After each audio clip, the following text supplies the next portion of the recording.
प्रश्न 1। लेखक ने जापानियों के दिमाग में स्पीड का इंजन लगाने की बात क्यों कही है? उत्तर 1। जापानी लोग उन्नति की होड़ में सबसे आगे हैं, इसलिए लेखक में जापानियों के दिमाग में स्पीड का इंजन लगाने की बात कही है। प्रश्न 2। जापानी में चाय पीने की विधि को क्या कहते हैं? उत्तर 2। जापानी में चाय पीने की विधि को चा नो यू कहते हैं, जिसका अर्थ है टी सेरेमनी, और चाय पिलाने वाले चाजीन कहलाते हैं। प्रश्न 3। जापानी में जहाँ चाय पिलाई जाती है उसकी क्या विशेषता है? उत्तर 3। जापान में जहाँ चाय पिलाई जाती है वहाँ की सजावट पारंपरिक होती है। प्राकृतिक ढंग से सजे हुए इस छोटे से स्थान में केवल 3 लोग बैठकर चाय पी सकते हैं। वहाँ अत्यंत शांति और गरिमा के साथ चाय पिलाई जाती है। शांति उस स्थान की मुख्य विशेषता है। प्रश्न 4। टी सेरेमनी में कितने आदमियों को प्रवेश दिया जाता था और क्यों? उत्तर 4। जापान में टी सेरेमनी समारोह की सबसे खास बात शांति होती है, इसलिए वहां 3 से ज्यादा व्यक्तियों को नहीं माना जाता। प्रश्न 5। चाजीन कौन सी क्रियाएं गरिमा पूर्ण ढंग से पूरी की? उत्तर 5। चाजीन ने टी सेरेमनी से जुड़ी सभी क्रियाएं गरिमा पूर्ण ढंग से की। यह सेरेमनी एक पर्णकुटी में। Before we move further, if you are new here, please subscribe to the channel and press the bell icon to get notification of new lessons and MCQs.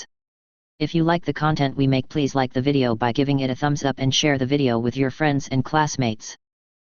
प्रश्न 4। टी सेरेमनी में कितने आदमियों को प्रवेश दिया जाता था और क्यों? उत्तर 4। जापान में टी सेरेमनी समारोह की सबसे खास बात शांति होती है।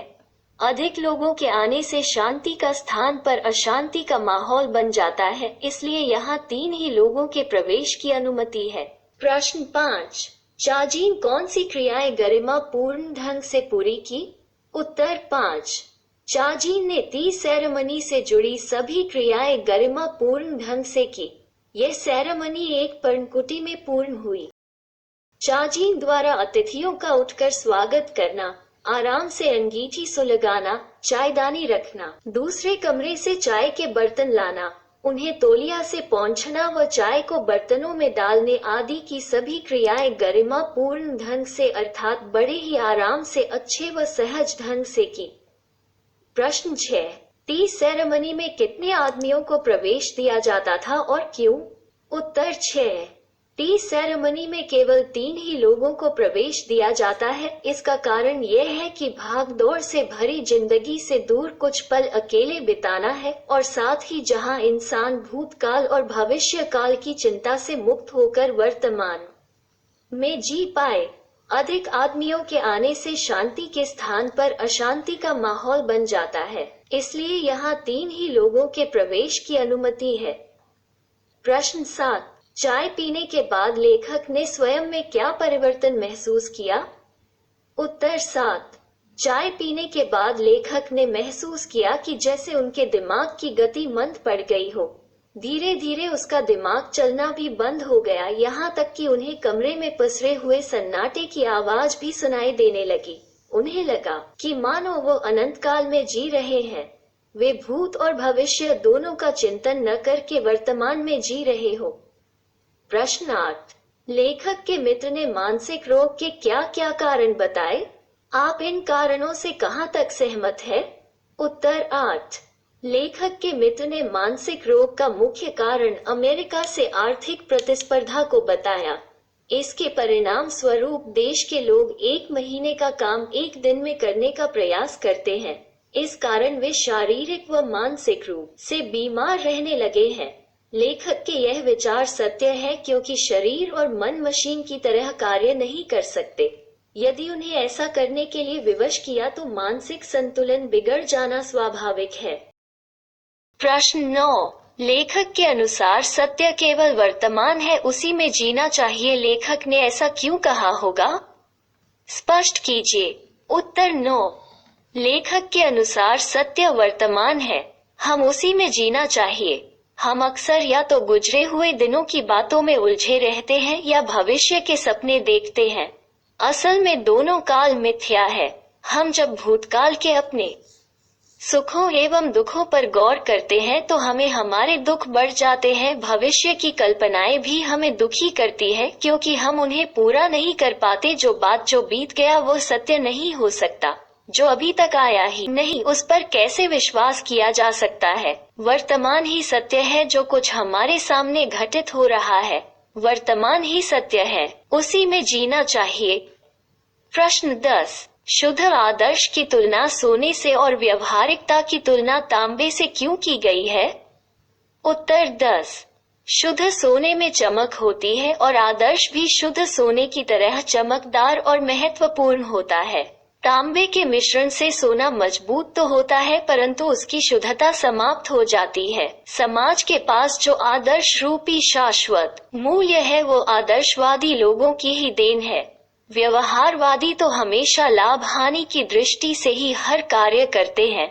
जीवन में आदर्श के साथ व्यवहारिकता भी आवश्यक है, क्योंकि व्यवहारिकता के समावेश से आदर्श सुंदर व मजबूत हो जाते हैं।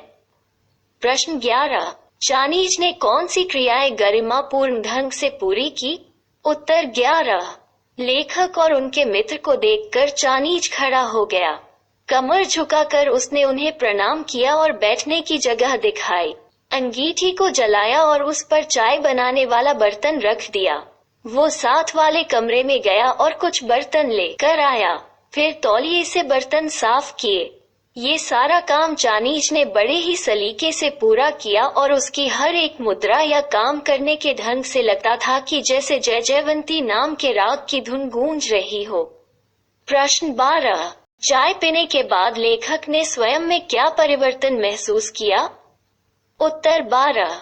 लेखक कहते हैं कि वे करीब 1.5 घंटे तक प्यालों से चाय को धीरे धीरे पीते रहे। पहले 10-15 मिनट तो लेखक को बहुत परेशानी हुई, लेकिन धीरे धीरे लेखक ने महसूस किया कि उनके दिमाग की रफ्तार कम होने लगी है और कुछ समय बाद तो लगा कि दिमाग बिल्कुल बंद ही हो गया है। लेखक को लगा जैसे वो कभी न खत्म होने वाले समय में जी रहा है।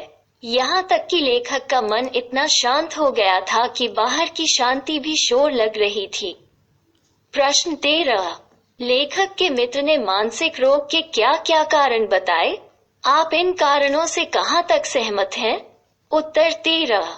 लेखक के मित्र ने मानसिक रोग के कारण बताते हुए कहा कि वहाँ जापान में कोई आराम से नहीं चलता, बल्कि दौड़ता है, अर्थात सब एक दूसरे से आगे जाने की सोच रखते हैं।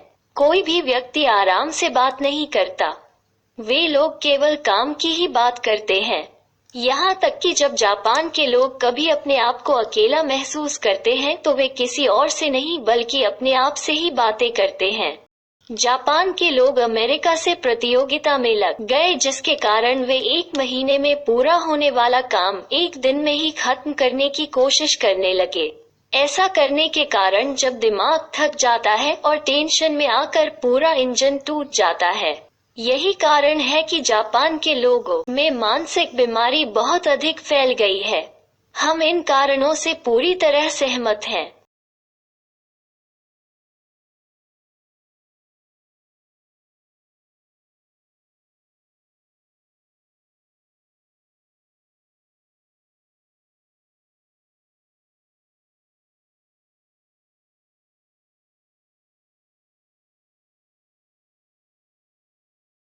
प्रश्न 14।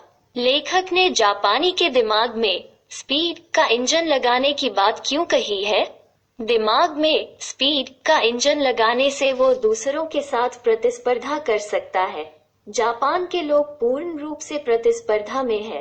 वो किसी भी तरीके से उन्नति करके अमेरिकी से आगे निकलना चाहते हैं, इसलिए उनका मस्तिष्क सदा तनावग्रस्त रहता है। इस कारण वे मानसिक रोगों के शिकार होते हैं।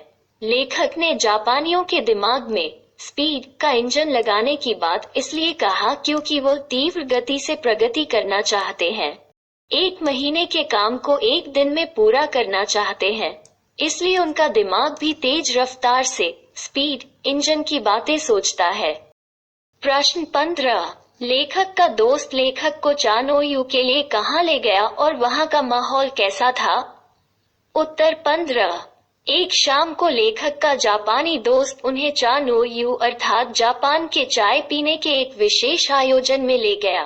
लेखक और उनका मित्र चाय पीने के आयोजन के लिए जहां गए थे वो एक 6 मंजिल की इमारत थी। उसकी छत पर एक सरकने वाली दीवार थी जिस पर चित्रकारी की गई थी और पत्तों की एक कुटिया बनी हुई थी जिसमें जमीन पर चटाई बिछी हुई थी। उसके बाहर बैडोल सा मिट्टी का एक पानी भरा हुआ बर्तन था।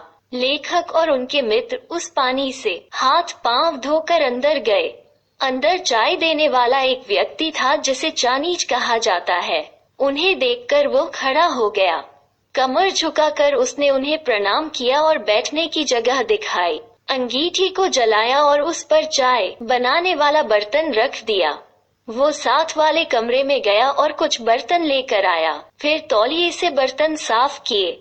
ये सारा काम उस व्यक्ति ने बड़े ही सलीके से पूरा किया और उसकी हर एक मुद्रा या काम करने के ढंग से लगता था कि जैसे जय जयवंती नाम के राग की धुन गूंज रही हो। उस जगह का वातावरण इतना अधिक शांत था कि चाय बनाने वाले बर्तन में उबलते हुए पानी की आवाजें तक सुनाई दे रही थी। प्रश्न 16। जापान में चाय समारोह की सबसे खास बात क्या होती है और लेखक को वहां कैसा महसूस हुआ? उत्तर 16।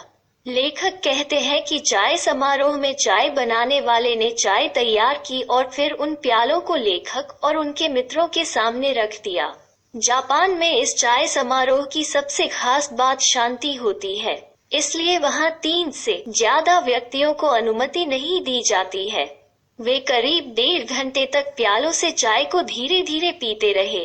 पहले 10-15 मिनट तो लेखक को बहुत परेशानी हुई, लेकिन धीरे धीरे लेखक ने महसूस किया कि उनके दिमाग की रफ्तार कम होने लगी है और कुछ समय बाद तो लगा कि दिमाग बिल्कुल बंद ही हो गया है। प्रश्न 17। लेखक हमें वर्तमान समय के बारे में क्या बताना चाहते हैं? उत्तर 17। लेखक हमें बताना चाहते हैं कि हम लोग या तो बीते हुए दिनों में रहते हैं या आने वाले दिनों में, जबकि दोनों ही समय झूठे होते हैं, क्योंकि बीते हुए समय को हम फिर से जी नहीं सकते और आने वाले समय का हम अंदाजा भी नहीं लगा सकते कि वो कैसा होगा। जो समय अभी चल रहा है अर्थात वर्तमान, वही सच है और यह समय कभी न खत्म होने वाला और बहुत अधिक फैला हुआ है, क्योंकि हम हमेशा वर्तमान में ही रहते हैं। प्रश्न 18। जापान की तरह ही भारत में भी लोगों की जिंदगी की गतिशीलता में खूब वृद्धि हुई है। झेन की देन पाठ के आधार पर वर्णन कीजिए। उत्तर 18। अपने जीवन में अत्यधिक सुख सुविधाएं को पाने की इच्छा, भौतिकवादी सोच और विकसित बनने की चाहत ने भारतीयों की जिंदगी की गतिशीलता में वृद्धि की है। भारत भी अन्य विकासशील देशों की भांति विकास के पथ पर अग्रसर है। गांव हो या महानगर, सभी प्रगति के लिए भागते दिख रहे हैं। विकसित देशों की भांति जीवन शैली अपनाने के लिए लोगों की जिंदगी में भागम-भाग मची हुई है। अपनी जिंदगी में इतने व्यस्त होने के कारण अब लोगों के पास अपनों के लिए भी समय नहीं बचा है। भारत के लोगों की स्थिति भी जापानियों जैसी हो रही है, जो चलने की जगह दौड़ रहे हैं, बोलने की जगह बक रहे हैं और इससे भी 2 कदम आगे बढ़कर मानसिक रोगी होने लगे हैं। प्रश्न 19। झेन की देन पाठ से आपको क्या संदेश मिलता है? उत्तर 19। झेन की देन पाठ हमें अत्यधिक व्यस्त जीवन शैली और उसके दुष्परिणामों से अवगत करवाता है। पाठ में जापानियों की व्यस्त दिनचर्या से उत्पन्न मानसिक रोग की चर्चा की गई है। वहाँ की टी सेरेमनी के माध्यम से जापान के लोग अपने मानसिक तनाव से मुक्त होते हैं। टी सेरेमनी के माध्यम से लेखक ने हमें यह संदेश दिया है कि अधिक तनाव मनुष्य को पागल बना देता है। इससे बचने का उपाय है मन को शांत रखना। हमें बीते दिनों और भविष्य की कल्पनाओं को भूलकर वर्तमान की वास्तविकता में जीना चाहिए और वर्तमान का भरपूर आनंद लेना चाहिए, क्योंकि बीते हुए दिनों को हम चाहकर भी वापस नहीं ला सकते और भविष्य में क्या होना है इसका अंदाजा भी हम नहीं लगा सकते। मानसिक तनाव से मुक्त होने के लिए मन से चिंता, तनाव और अधिक काम की बोझिलता हटाना आवश्यक है, ताकि शांति एवं चैन से जीवन कटे। Thank you for watching. Hope you like this video. If If you do like, then please give it a thumbs up and share the video with your friends and classmates. If you are new here, do subscribe to the channel and press on the bell icon so that you will not miss out on the latest lessons and MCQs.